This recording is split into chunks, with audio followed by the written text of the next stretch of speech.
अगर आप भी अपनी ज़िंदगी में ये एक गलती कर रहे हैं, तो यकीन मानिए, चाहे कितना ही अफ़र्मेशन आप कर लें, ज़िंदगी में कभी भी पैसा तो आपके पास नहीं आएगा।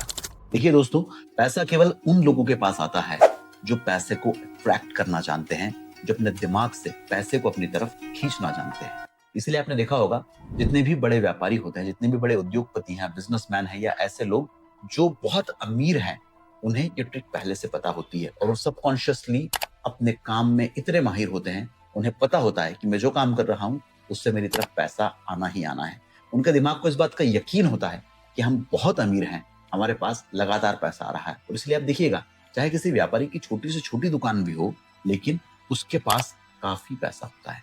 ये बात और है कि आप अगर उससे कहेंगे कि साहब आप तो इतने बड़े सेठ हैं, आपके पास तो बहुत पैसा होगा, तो वो आपके सामने विनम्रतापूर्वक ये कह देता है कि नहीं साहब, इससे केवल घर चलता है।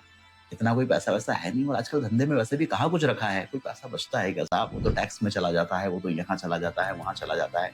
लेकिन सबकॉन्शियसली उसे पता होता है कि उसके पास पैसा आ रहा है और वो सारा। आपके साथ क्या होता है, आप उसके शब्दों को सही मान लेते हो और आप अपने दिमाग में वो शब्द बैठा लेते हो। किसी ने अगर आपसे कह दिया कि यार भाई तुम्हारे तो मज़े हैं, तुम तो बढ़िया चल रहा है तुम्हारा तो है, और आप लोगों को क्या कहते हो कि अरे भैया कहाँ हैं? 12 बजी पड़ी हैं यहाँ तो, पैसे तो है ही नहीं, लोन है, ये है, वो है, उधारी है, फलाना है, ठिकाना है।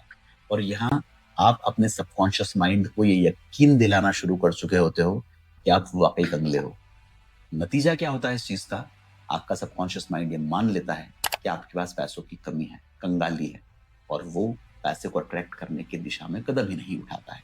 इसीलिए आज के बाद अगर पैसे को लेकर कहीं कुछ बोलने की बात आए ना, तो बहुत सोच समझ कर बोलिएगा। आप पैसे को अपनी लाइफ में अट्रैक्ट कैसे करते हो? ये मुझे कमेंट करके बताइएगा।